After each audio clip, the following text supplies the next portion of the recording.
But if that doesn't materialize, I know the Tommy Fury name has been floated about. Is there any other fighters who may not be world champions that you're looking to face?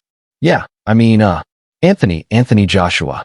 I think that's the main one that, we talked a lot about as if it's not for the title.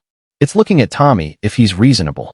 And then Anthony Joshua, and he's adamant that he wants to make that fight happen at the end of 2026. And we're going to meet with Maxwell while we're in New York to promote the greatest trilogy in the history of boxing. The boxing world was sent into a frenzy when Jake Paul, the polarizing YouTube star turned professional boxer, shockingly called out former unified heavyweight champion Anthony Joshua following his dominant victory over Julio Chavez Jr. This audacious challenge represents perhaps Paul's most ambitious call-out yet, targeting one of the most respected names in heavyweight boxing.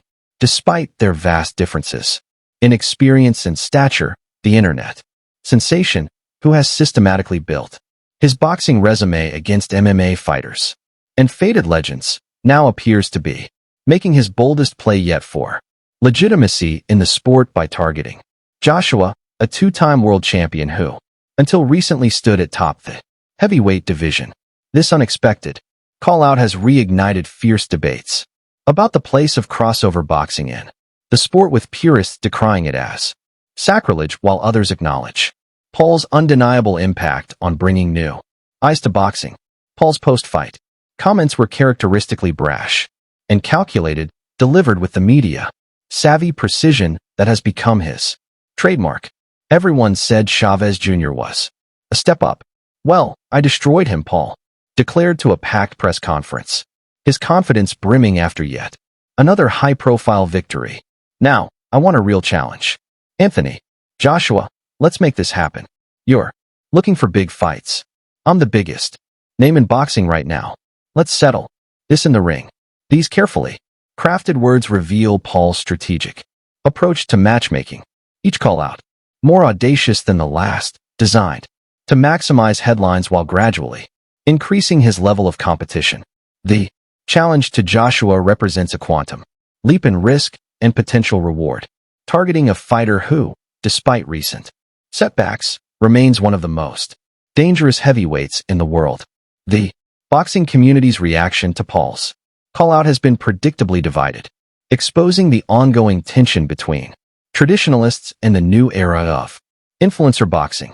Former champions like Carl Froch have dismissed the challenge as disrespectful to real fighters, while promoters like Eddie Hearn have adopted a more pragmatic stance, acknowledging Paul's ability to generate unprecedented revenue. Love him or hate him, Jake sells fights, Hearn conceded in a recent interview. If the numbers make sense, who's to say it can't happen? This schism in perspectives highlights the evolving landscape of professional boxing, where social media clout and pay-per-view numbers increasingly compete with traditional meritocracy in determining high-profile matchups. Anthony Joshua's potential response to this challenge remains shrouded in uncertainty, with sources close to the British superstar suggesting he views Paul's call-out as beneath his stature. However, Joshua's current career position adds intriguing layers to this proposition. Coming off back-to-back losses to Alexander Usyk and in the process of rebuilding under new trainer Derek James, Joshua finds himself at a career crossroads where financial incentives might outweigh traditional sporting considerations. The massive payday a Paul fight would generate, coupled with the opportunity to demolish one of boxing's most controversial figures, could prove tempting for a fighter who has always been business-savvy about his career trajectory. The physical mismatch between Paul and Joshua presents perhaps the most glaring obstacle to this potential fight materializing.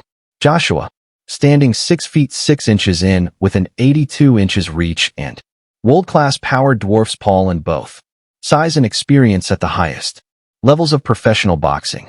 While Paul has shown steady improvement in his technical skills and has demonstrated legitimate knockout power against his carefully selected opponents, the chasm in class between a social media boxer and an Olympic gold medalist / former Unified heavyweight champion appears. Insurmountable on paper. Yet boxing history is replete with examples of fights that made little sporting sense, but tremendous financial sense coming to fruition. From Mayweather-McGregor to Tyson Jones Jr., Paul's victory over Julio Cesar Chavez Jr., while impressive in its dominance, actually underscores the vast gulf between his current level and Joshua's pedigree. Chavez Jr. once a middleweight champion, but now well past his prime in battling personal demons, represented a step up in name recognition, but not necessarily in current ability. Joshua, by contrast, despite his recent setbacks, remains one of the most dangerous heavyweight boxers on the planet, with wins over the likes of Vladimir Klitschko, Joseph Parker, and Alexander Pavikin on his resume. The notion that Paul could realistically compete with this caliber of fighters stretches credit. Yet, in today's boxing landscape, where entertainment value often trumps competitive merit, nothing can be entirely dismissed.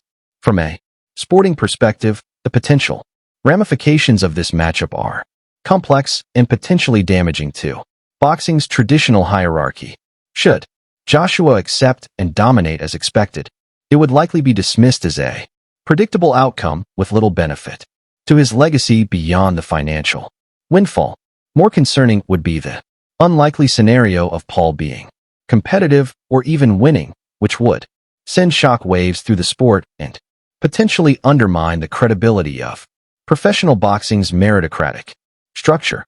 This delicate balance between entertainment and sport integrity is at the heart of the debate surrounding influencer boxing's place in the professional ranks. Jake Paul's strategic maneuvering in calling out Anthony Joshua demonstrates a masterclass in modern sports promotion and personal brand management, revealing his deep comprehension of today's hybrid entertainment boxing landscape. By targeting one of the most recognizable heavyweight champions of the past decade,